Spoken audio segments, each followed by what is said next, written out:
Good afternoon, here from Sydney. I wanted to do a quick video before I watch some of the AFL this afternoon, and I want to talk about workplace bullying, harassment, and how it feeds into the narrative of narcissism.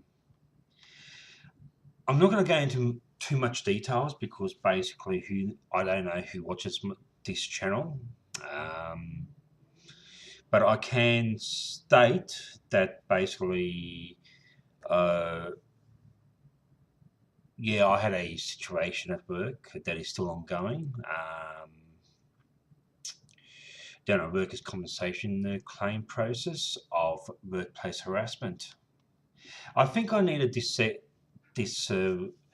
event, as well as the situation with my ex-partner, to finally make me realize that I had to make some changes in my own life, in the way of how I trust people, how I communicate, and my own personal boundaries. I'm in the midst of making a lot of changes, but I wanted to talk about how narcissistic individuals, and not just narcissists, but manipulative individuals, get away with murder practically in the workplace. It's because, like in my Are We Slaves video, I talk about a society that is narcissistic. I'm not going to go into the definition of narcissism here because I've done that previously, and you can look up the definition of narcissism. But within the workplace, these toxic individuals seem to be able to get into powerful positions, or at least positions where they do not get punished. There's three reasons I come to see. One, they've got the gift of the gab. They're able to pretty much use their language skills, to twist things around to their advantage. Second, a lot of people in management are narcissistic themselves. Not all, but a lot. And it's a power and an egocentric thing there. They look at people below them, and yeah, they just treat them like absolute crap. And third, a lot of people see people who do end up complaining and standing up for themselves, who have been bullied or harassed, has been weak or spineless, and they kind of make the victim feel like it's their fault. They make the victim question their own sanity and their own situations. So, in other words, that's like a narcissist. What a narcissist does, they gaslight, they triangulate, and they make you question your own, validity. They make you confused and uncertain. However, in my case, no. You see, in my case, he was a work colleague who was getting away with a lot of things. That meant I and other work colleagues had to do extra things. This guy had a toxic way he communicated, and it was becoming very psychologically damaging to me, to the point that I was having chest pains, I was grinding my teeth, I was at the train station. I would let 3 or 4 trains pass me before I willed myself to get on the train to work. It got that bad. And it seemed to be that this guy did not get any comeuppance. Now, my psychologist says you need to believe in karma, Peter, but karma works at its own angle and its own strategy, and I have to radically accept the situation as is, which I'm finally doing that. And that's helped me turn my mind to kind of bring together the situation that I have with my ex-partner to the work situation, and to see our society in a bigger way of how narcissistic it is. Empathy is not a big thing in our society. Compassion isn't. You see, in the new workplace I'm in, and in the old workplace, and in Housing New South Wales, people love to talk shit about each other. And look, I did the same but I think getting bullied and harassed finally made me realise how toxic that is. See, narcissists like to see chaos around them.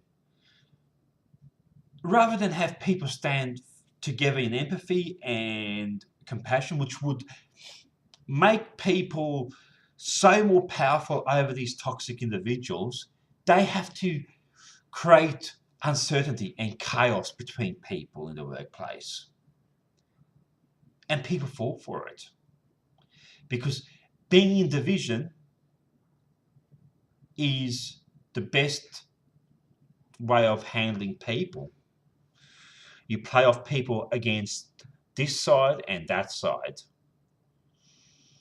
And that's how a narcissist gains fuel within a workplace situation.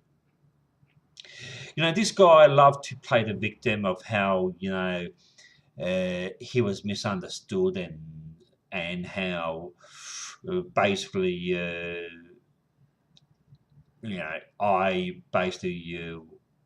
I stopped talking to him because basically any interaction I had with this individual was toxic towards me. The physical symptoms was that I could not relax when I got home.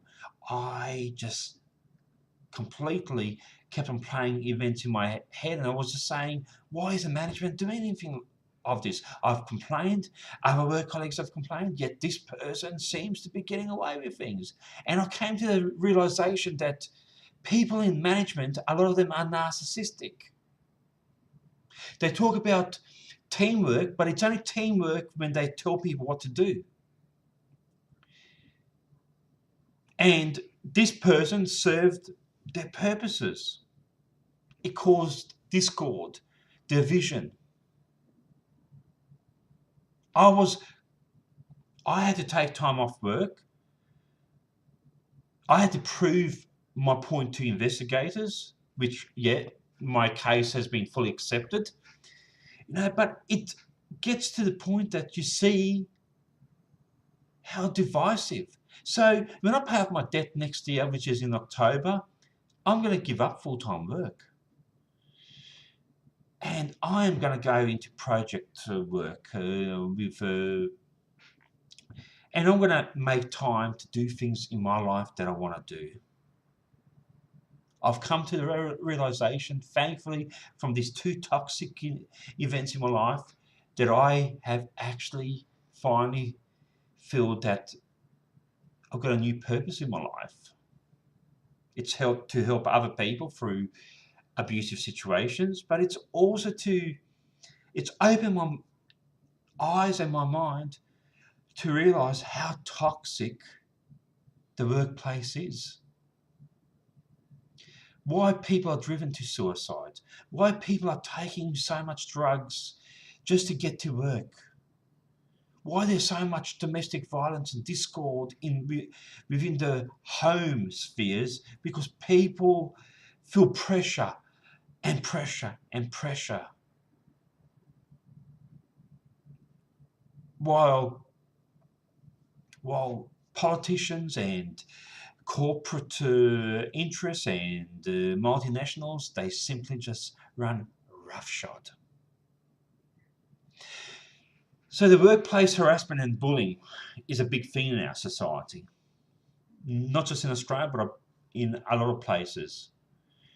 And I know of cases where people have become homeless rather than allow themselves to just turn into just different people from who they are.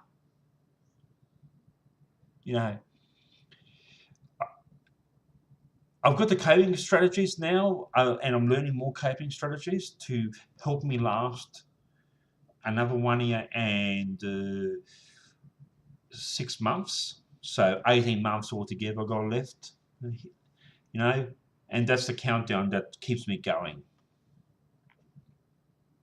to a brighter and better future for myself. So this was on workplace bullying and harassment within a narcissistic framework. And I'll be back next week, hopefully. I won't promise, but hopefully with some more videos. Take care and be well.